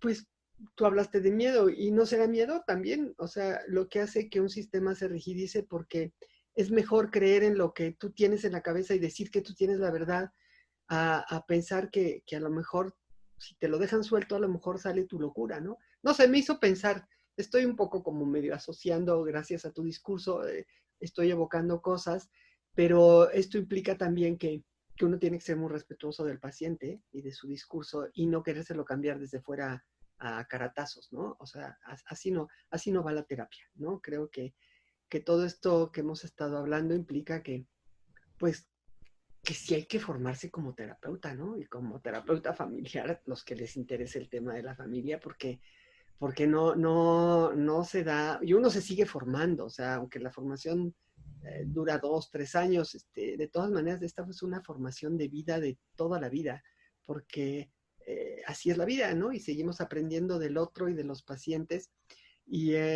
Pero sí es interesante ver, ¿y por qué los sistemas rígidos, ¿no? O sea, y yo digo, ¿qué tal si los vemos como miedosos? Como que atrás de esta creencia y que te repiten lo mismo y que quieren que tú les des la razón, están aterrados. No sé, estoy pensando en voz alta, la verdad, compartiendo contigo. Fíjate, me haces ver que entonces uno puede postular la relación dicotómica miedo versus diferenciación. Y que entonces, según la posición de los miembros de la familia hacia uno de estos extremos dicotómicos, será también su disponibilidad para adaptarse a las circunstancias. Qué bueno que lo mencionas también. En efecto, eh, eh, es necesario que un terapeuta familiar se siga documentando, actualizando, que culturalmente tenga una mente abierta, que sea capaz de leer literatura de muchos órdenes, y porque el terapeuta familiar se nutre de lo que tiene que ver con las relaciones humanas. En mi caso, por ejemplo, que yo fui formado como psicólogo social, ya venía de un universo en donde yo apreciaba las relaciones de interacción como el motor de la convivencia humana. Pero cuando empiezo a formarme como terapeuta familiar, descubrí una red de relaciones en las que yo no había explorado con detenimiento y en las que no me percataba más que desde el nivel de tipo grupal sociológico, pero que en la formación de terapeuta familiar me permite escudriñar con lupa el tipo de relaciones que están detrás de cierto tipo de conductas que resultan de la interacción, de cierto tipo de formas de relación vinculantes que pueden afianzar a un grupo o pueden orientarlo hacia la desintegración. Es, ¿por qué formarse como terapeutas familiares? Bueno, ahora empezaba yo esta charla comentando que en el contexto en el que nos está tocando vivir en estos días, se le la expectativa con respecto a la familia es demasiada. Tanta que a veces pienso yo que se espera de la familia mucho más de lo que puede ser capaz de brindar en un momento determinado. Porque eso de que de pronto la familia sea escuela, guardería, refugio, contención, amparo, eh, escenario de cariños, escenario de comunicación, de, de diferenciación y todo lo demás, se compleja, se hace una situación bastante compleja y hay que diferenciar lo que es el uso político que se hace de la familia, de las posibilidades reales del desarrollo y el crecimiento de una vida familiar plena. ¿No? Hay en el discurso de los espacios públicos a veces se privilegian los mitos, estas ideas románticas de cómo todo lo puede la familia.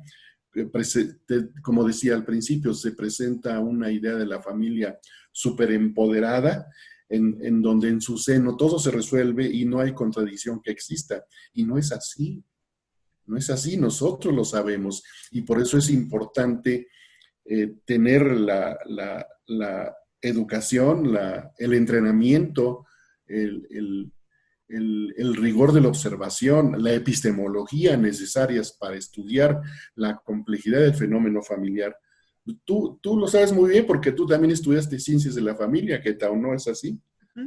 Sí, sí, yo en realidad sí no vengo de la psicología social, yo vengo más de la psicología clínica y estudié ciencias familiares, exactamente que era otro, que no era terapia familiar, lo que estudié yo era toda la familia en general, desde la antropología, y agradezco ese enfoque porque no fue, me hizo salirme, yo estaba muy picada en la patología y en ir a hospitales y a la entonces llamada La Castañeda, ya me recorría a los hospitales psiquiátricos porque me apasionaba la locura y la psicopatología, pero cuando hice ya mi especialidad en familia, agradezco, esto fue en Europa, no aquí, agradezco que me hayan abierto el mundo de la filosofía, de la biología, de la genética, del derecho, de la parte religiosa también, del derecho canónico, etcétera. Realmente fue estudiar a la familia como un fenómeno desde muchos puntos de vista. Y luego ya, regresando a México, ya me entrené como terapeuta familiar, ¿no? Y fíjate, estaba yo pensando en esto, sí hay una parte que tiene que ver con esta parte de epistemología y conocer de las teorías, pero la otra es la práctica clínica, Oscar. Yo agradezco haber trabajado muchos años en esto de copacientes porque creo que mucho de lo que uno es como terapeuta se lo debe uno a los pacientes. O Así sea, es. uno aprende de ellos.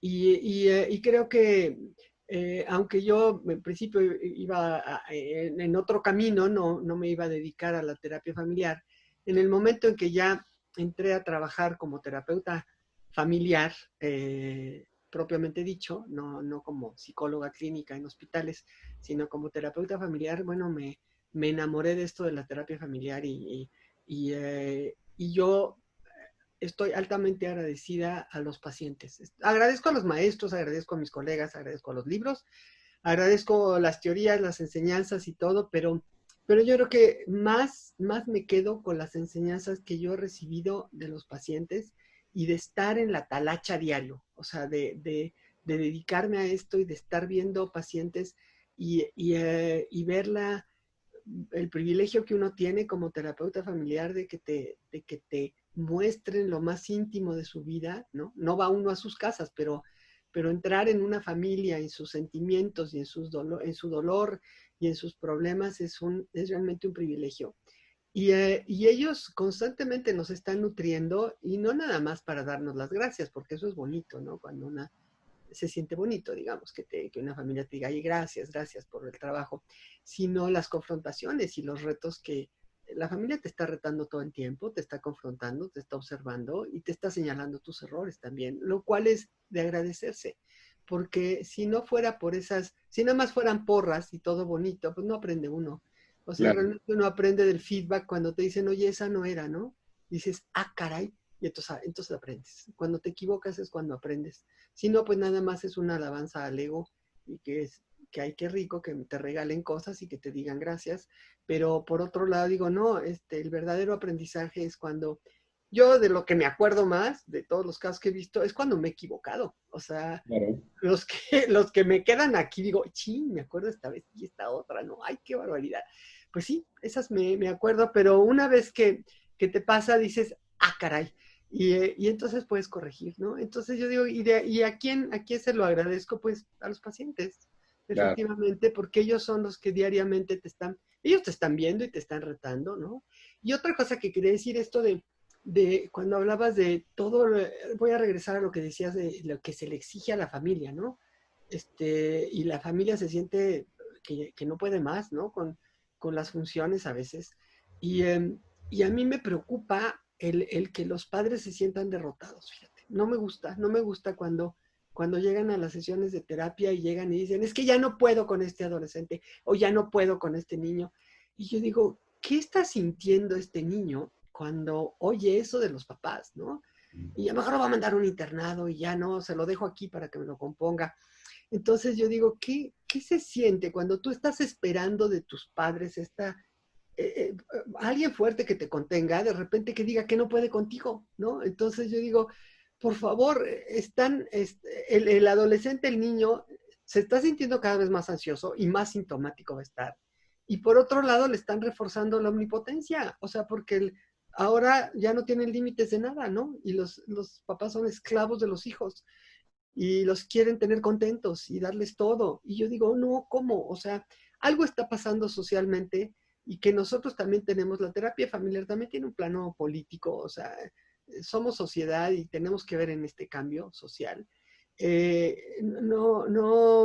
cosas que están pasando que a mí me preocupan mucho, como es que un padre se declara incompetente en frente de un hijo. Y yo digo, no, entonces yo sí les digo, espérenme tantito, vamos a sacar a los hijos, júntese conmigo, vamos a ver cómo, cómo le hacemos, pero no, eso no va. El niño, el hijo va a estar retando siempre. Pues los niños desde chiquitos retan y les encanta porque así es el cerebro reta y está tratando de provocar interacciones y respuestas.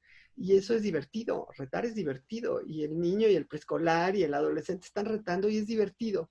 Pero están retando para que uno les pueda decir, oye, no, quieren salirse con la suya, pero al mismo tiempo quieren que uno les diga que no. Y cada vez veo más personas, padres, maestros, gobernantes, etcétera, que no saben decir que no, ¿no?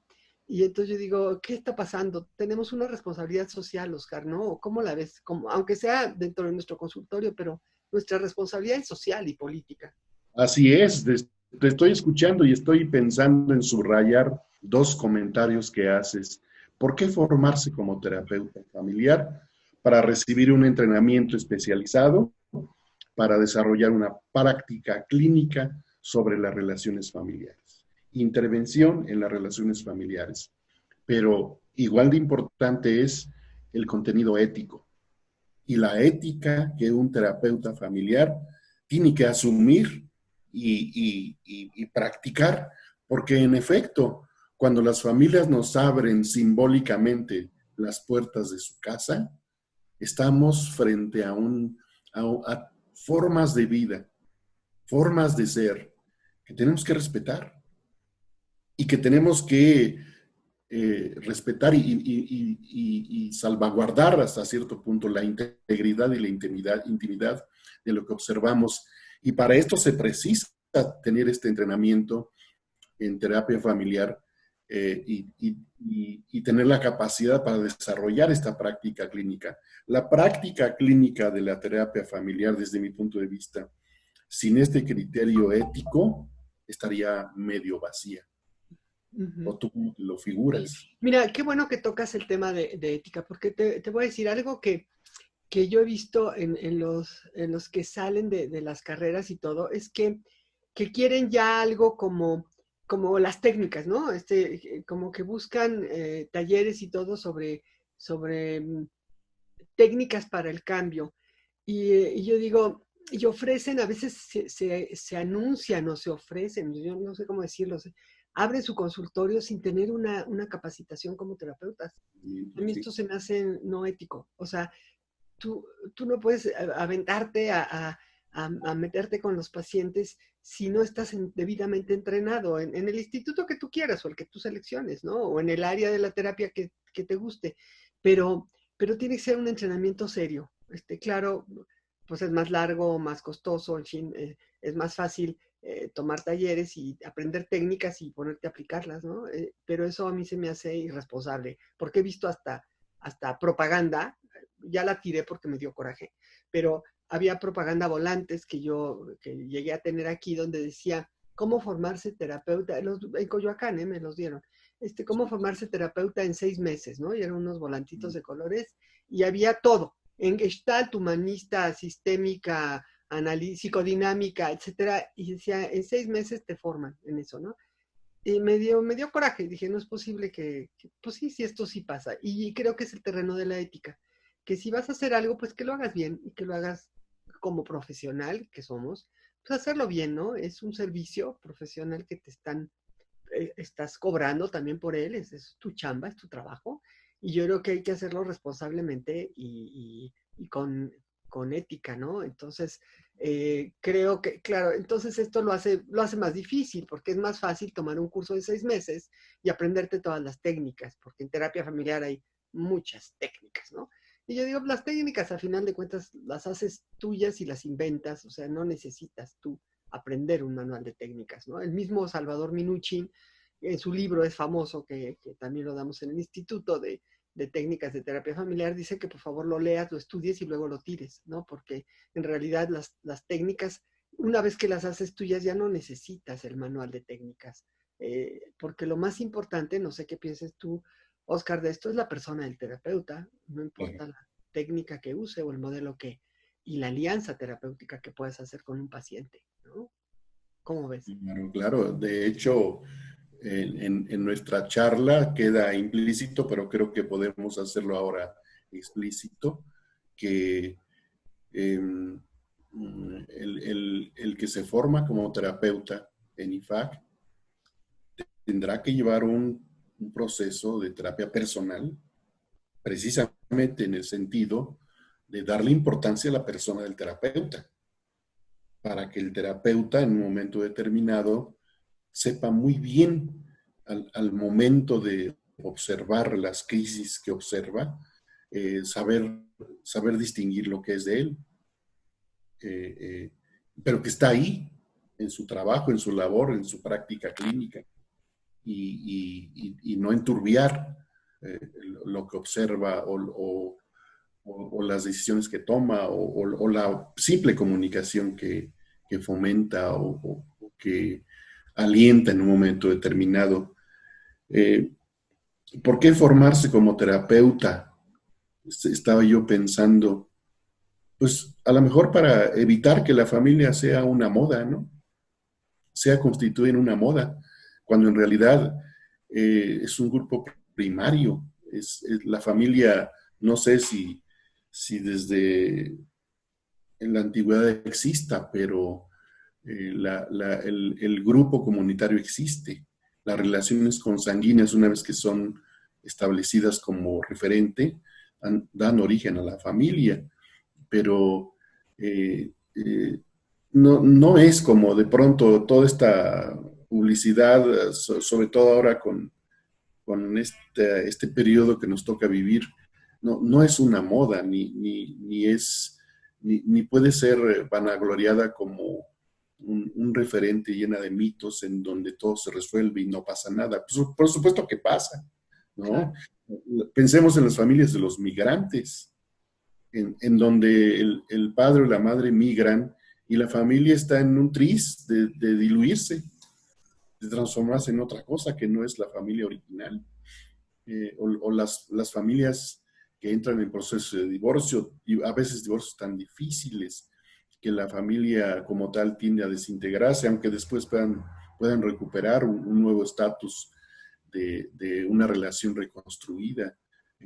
Las familias en donde han perdido un miembro de su familia ahora con estos contagios y esta enfermedad.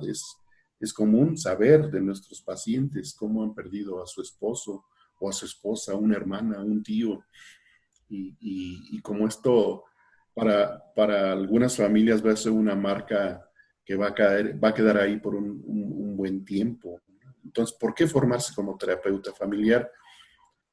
Pues creo que lo estamos señalando muy bien.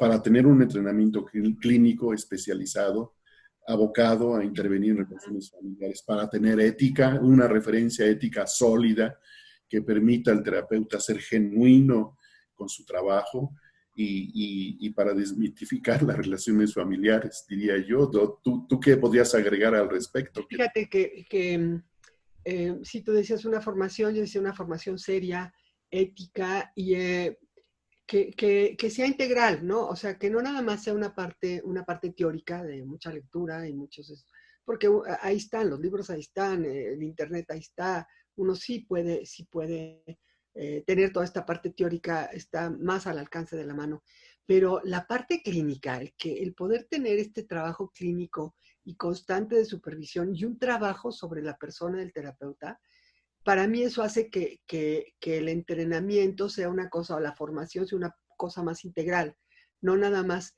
teórica, ¿no? Lo teórico es muy importante, pero el trabajo personal y la parte clínica, lo que yo decía de lo que puedes aprender de los pacientes, ¿no? Esto es difícil, ¿no? No estoy diciendo que esto sea lo más fácil, no me estoy yendo hacia lo más fácil, pero también creo que lo fácil, pues sí es bonito porque te sale fácil, pero la adversidad te hace crecer, ¿no? La adversidad, la dificultad, lo difícil es lo que te hace más fuerte, como dice Cyrulnik, la adversidad fomenta la resiliencia, ¿no? Creo que te hace más resiliente y te hace más fuerte. Y estoy viendo un mensaje de chat de Ana Lemus que También, comenta algo que dice que efectivamente, y creo que cuando tenemos un problema, a veces lo más fácil es deshacerte de algo, ¿no? Esto me da lata, me deshago, lo tiro, ¿no? En esta sociedad líquida actual, pues es muchísimo más fácil decir, quítenme por favor a esto que me está haciendo ruido, ¿no? Y Ana comenta para muchos papás es más fácil quererse deshacer de los adolescentes y llevarlos al psicólogo y al terapeuta, y que sí van y como, oiga, me lo compone, por favor, me lo arregla, porque como no puedo con esta dificultad y como no entienden tampoco de qué se trata el reto del adolescente, que es un reto de vida, que es importantísimo poder que el adolescente pueda retar, ¿no? Y que los papás puedan aguantar. Y sin embargo, culturalmente, en esta sociedad líquida, como dice Bauman, pues lo más fácil es deshacerte, o sea, la cultura inmediata de no me sirve, lo tiro y compro otro, ¿no? Y entonces es todo un movimiento donde mundial, desde el punto de vista, estoy hablando desde la sociología, ¿no? Que, que ha cambiado mucho, ¿no? Las cosas ya no duran, todo es rápido, esta cultura rápida de la inmediatez y como dice Ana, si algo me da trabajo, pues mejor me deshago de él, ¿no? En vez de luchar y decir, oye, no, no, no. Hay una obra de teatro que se llama Made in Mexico, algo así, hecho en México, pues, la vi hace tiempo, donde las dos culturas, ¿no? La americana y la mexicana, y llegan los mexicanos que viven en el otro lado a tratar de convencer a que estos emigren para el otro lado, ¿no? Y entonces la conclusión de la mujer, de la pareja mexicana, la que no se quiere ir a Estados Unidos, dice, la otra llega y dice, no, es que en Estados Unidos todo es más fácil y compras cosas y todo es muchísimo más fácil, ¿no? Y entonces ella dice, no, es que aquí en México todavía no tiramos las cosas, las componemos, ¿no? Esa frase me quedó en esa obra de teatro y dije, sí, así es. O sea, no se trata de tirar las cosas o de deshacerte de las cosas. Que el mundo sí te está llevando a eso. Deshazte, por favor, de todo, hasta del dolor, y evita, y evita, y evita, ¿no? No enfrentes, evita. Y yo creo que lo mejor es enfrentar y decir, ¿cómo compones esto en vez de tirarlo, ¿no? No sé qué pienses esto, yo ya me fui a otro nivel, me fui a un nivel sociológico de la cultura y de la sociedad líquida de Bauman, ¿no? Sí, también de las sociedades de alto nivel de consumo, en donde una de las premisas es aquello que dejas de utilizar, tíralo, deshazte de él, ¿no? Y entonces todo viene a ser objeto de consumo, no solamente los objetos materiales, la alimentación, la vestimenta, sino hasta las relaciones interpersonales, ¿no? No me sirve, me crea conflicto, mejor me deshago de ello, ¿no? En efecto, así es. El adolescente, volviendo al comentario de Ana Lemus, el adolescente es como la prueba de fuego para los papás. Así es. Porque el adolescente significa precisamente el punto del cambio, en donde mucho el adolescente revela o refleja lo que los papás son en buena medida. Siguiendo algunas lecturas de esta psicóloga que habla sobre la adolescencia, creo que es Chávez, Marta Chávez, me parece, o algo así. Alicia Chávez. Alicia Chávez, tienes razón. Y entonces, cuando es también normal que un papá diga, ya no aguanto más, ya me quiero deshacer de estos, ¿a dónde los meto? ¿No? Pero justo como son momentos críticos de cambio, habrá que hacer un reencuadre diferente para, en lugar de deshacerse del problema, abordarlo y reencuadrarlo de otra manera, ¿no? Claro. ¿Tú crees que haya otros comentarios? No sé, ahorita le preguntamos a ver, Gaby, si hay algunos comentarios. Yo pensaba, ¿qué tal que se use que todo lo que es reto, como no lo tolero, lo elimino, ¿no? O sea, no nada más al adolescente, o sea, estoy pensando en aspectos políticos o en aspectos religiosos, en aspectos de que todo lo que es diferente y que represente un reto para mí, lo elimino, ¿no? Ya llevado a lo máximo, estoy pensando ya en cosas más serias, como los genocidios, ¿no? Que se me paran los pelos de punta, ¿no? Pero como todo es sistémico y todo tiene que ver con todo, los mismos patrones que se ven en un individuo se ven en la familia y se ven en lo macro, ¿no? Se ven a nivel mundial. Y entonces uno dice, a ver, espérenme. Regresemos a los básicos, ¿no? ¿Se vale o no se vale ser diferente? O sea, así de sencillo. ¿Se vale o no se vale enojarse? ¿Se vale o no se vale tener miedo? Y entonces la respuesta que se dé, ¿no? Al respecto, pues determina muchas de las cosas del sistema, de si va a ser un sistema rígido o se va a ser un sistema flexible, porque el sistema rígido va a silenciar y va a decir, no, no se vale. No se vale ni que seas diferente, no se vale que te enojes, no se vale que tengas miedo y tienes que hacer lo que yo digo, porque yo tengo la verdad y porque así es, ¿no? Entonces calladito te ves más bonito y te callas, ¿no? Y esos son los sistemas rígidos que no permiten la libre expresión, Claro. que no permiten y que no aceptan el reto. Y yo creo, bueno, no sé qué piensas tú, Oscar, yo creo que la vida son retos y desafíos todo el tiempo. Y no es agradable, porque lo más agradable es que me den el avión siempre y que me digan que qué lindo, ¿no? Pero la verdad, es desagradable cuando hay un reto y cuando hay una confrontación y cuando te dicen que no. Y eso es lo que hacen los niños, los preescolares que me encantan, que son frescos y que dicen la neta. Y eso es lo que hacen los adolescentes, ¿no? Y yo creo que muchos de los alumnos que tenemos en IFAC trabajan con adolescentes y les gusta trabajar con adolescentes y les apasiona. Y yo digo, sí, está muy bien, ¿no? El riesgo está en que si no lo ves sistémicamente, puedes aliarte con el adolescente en contra de los papás, ¿no? O sea, es muy fácil que tú como terapeuta joven trabajando con adolescentes, que alguna vez yo también lo hice en mi historia, trabajar grupos, te caen tan bien que te pones del lado de ellos y los entiendes perfecto y entonces alucinas a los papás. Y yo digo, no, en la terapia familiar no se trata de eso, no se trata de hacer bandos, como decías tú en el caso clínico que presentaste, sino eh, entender, ¿no? Y validar mucho a los papás, porque muchos bueno, mis colegas en psicología clínica, que tuve muchos en el área institucional, sí, cuando oíamos las juntas clínicas, despepitaban en contra de los papás, ¿eh? Era la tónica. En las juntas clínicas, ya cuando no estaba el paciente enfrente, todo el mundo le echaba la culpa. Yo trabajé en un servicio de adolescentes, en el hospital de pediatría, entonces era mi campo, ¿no? Los adolescentes en pediatría. Y pues ya que pues, terminábamos la junta clínica, siempre hablábamos mal de los papás, ¿no? Siempre salían muy mal librados los papás, excepto los terapeutas familiares que teníamos otra visión de decir, no, tampoco, no se vale eso, ¿eh? No se, son encantadores y son rebeldes, pero tenemos que entender a los papás y tenemos que validar a los papás. Y a veces sí he tenido comentarios de mamás que me dicen, oye, eres la primera psicóloga que no me echa la culpa, ¿no? Tengo un niño latosísimo y todas las psicólogas me echan la culpa a mí, que yo soy la que lo hago mal, ¿no?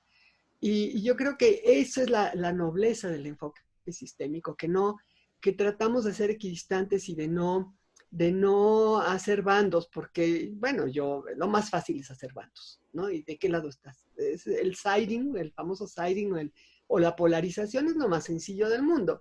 Salir de ese nivel y decir aquí no hay ni buenos ni malos, ni blancos ni negros, todo es de todos y todos somos corresponsables, eso es más difícil, ¿no? Pero creo que es el camino que tenemos que hacer a nivel, no nada más en la terapia, sino a nivel individual, a nivel familiar, a nivel social, a nivel político, ¿no? Considerarnos como corresponsables de todo porque lo sencillo es sencillo y es fácil, pero lo sencillo no te hace fuerte, lo fácil no te hace fuerte, lo difícil te hace Bien. fuerte. Sí, así es. Fíjate, este relato que hace sobre la importancia del encuadre sistémico es muy gratificante porque en efecto todos provenimos de algún tipo de relación con otros. No andamos por el mundo, como decían los filósofos, como si fuéramos unos perfectos solipsistas, ¿no? Centrados en nosotros mismos o como si solamente existiéramos nosotros y nadie más. El enfoque sistémico le permite a uno ver todo un mundo relacional delante de uno y la posición que uno mismo ocupa en un horizonte relacional y las posibilidades que hay para poder valorar estas formas de relación o, en el caso de la práctica clínica, intervenir en ese tipo de relaciones que detienen el avance de un sistema o que lo estancan o que lo rigidizan, como estábamos diciendo, ¿no? Gracias al enfoque sistémico, pues eh, podemos evitar también utilizar un lenguaje de madera o hacer simplificaciones con respecto a las crisis de las familias o justificar nuestra falta de ética, ¿no? Creo que la adopción de la visión sistémica le permite a un terapeuta familiar hacer un trabajo íntegro, propositivo con las relaciones familiares y sin dejar de darse cuenta que también a veces las familias eh, provocan la muerte, como Claro, sí, que es muy, muy, ¿no? Es muy muy duro. duro. Fíjate que bueno, ahora sí estaba yo pensando en voy a hablar personalmente. Para mí, lo que marcó el acercarme al Instituto de la Familia hace muchos años y del cual ya ahí me quedé y soy maestra y supervisora, eh, Yo venía mucho desde un enfoque más teórico de haber hecho cursos fuera, etcétera, más de lectura, menos de práctica clínica. Y una de las cosas que me gustó cuando entré al IFAC y que hizo que ya no me saliera de aquí, es la parte el énfasis que le damos nosotros en la formación, no nada más a la parte teórica, que es muy importante, sino a todo lo clínico, ¿no? Me gusta lástima que ahorita no lo podemos hacer porque estamos en pandemia y tuvimos que suspender nuestras sedes clínicas, lo cual me duele en el alma, tenerlas que suspender temporalmente en vivo, porque en realidad yo agradezco mucho a los hospitales, uno se forma mucho en los hospitales y ver pacientes en hospitales es fascinante. Ahorita no lo podemos hacer, pero lo vamos a hacer en el momento en que podamos, porque no nada más es la teoría y la teoría pues ahorita se puede hacer por Zoom, como lo estamos haciendo ahorita, ¿no?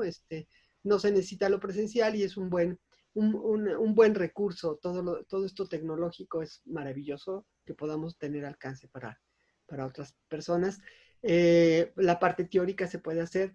La parte clínica y la parte del trabajo personal en supervisiones y en aspectos vivenciales se me hace muy importante en una formación como terapeuta, ¿no? Entonces, bueno, en el Instituto de la Familia es lo que así funcionamos. Tenemos una parte teórica, tenemos una parte práctica, que son sedes clínicas en hospitales o en el mismo instituto. Tenemos una parte de vivencial, que son laboratorios vivenciales, que son importantísimos porque es centrarse mucho en la persona.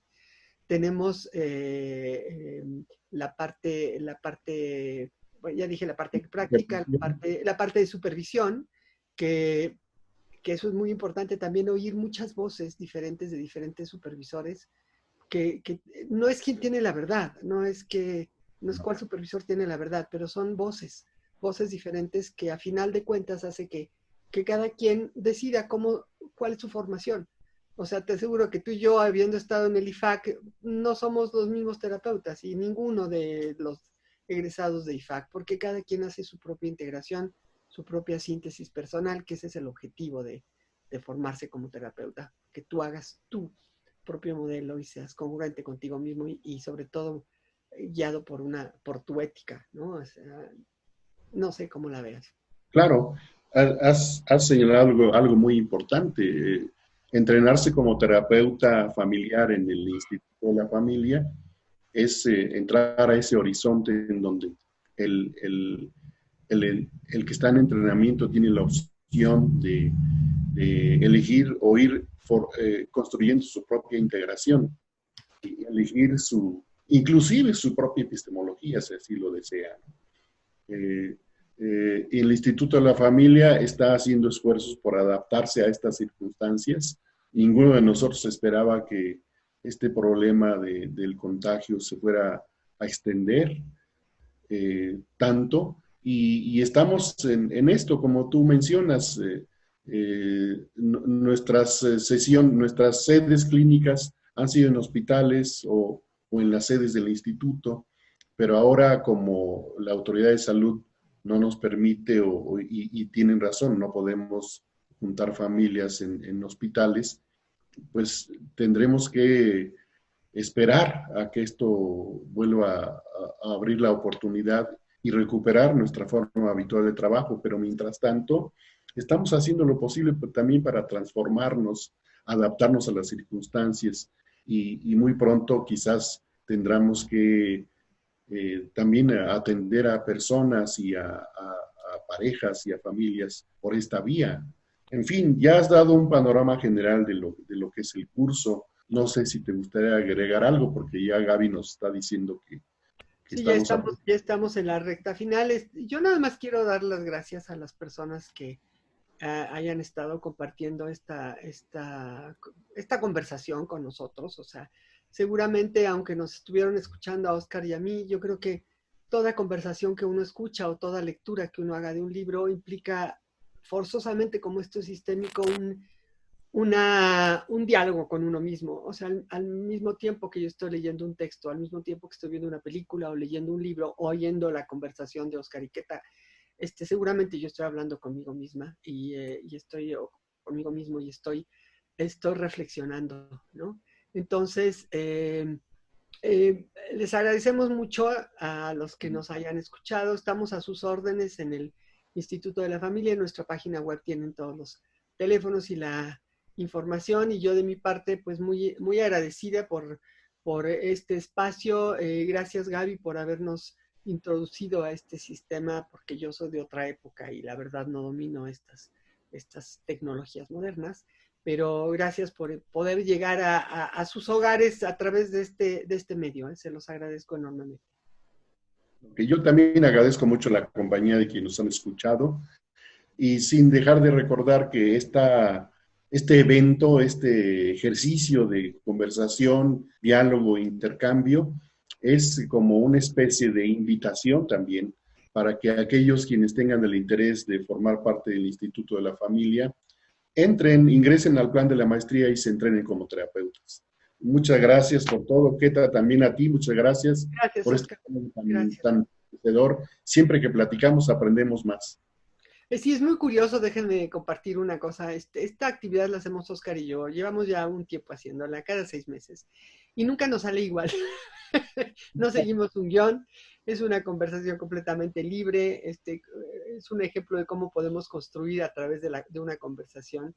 Y a mí es una actividad muy gratificante, Oscar. Te lo agradezco. Me gusta mucho conversar contigo. Siempre aprendo cosas nuevas y dialogo mucho conmigo también, porque el estar hablando en voz alta es como escucharme a mí misma. Claro. A veces digo, ¿y por qué dije esto? Yo ni pensaba decir esto, pero así se arman las conversaciones, lo agradezco mucho. Y bueno, la información queda, la sesión queda grabada en este canal, es una información que me da Gaby, y además está en nuestra página web donde ustedes pueden consultarnos y los teléfonos del Instituto de la Familia 55 50 12 79, pero bueno, lo ven todo en la página web. ¿Sí? Por mi parte, pues nada más me queda decir muchas gracias y que tengan un excelente fin de semana. Buenas tardes y muchas gracias a todos. Hasta luego.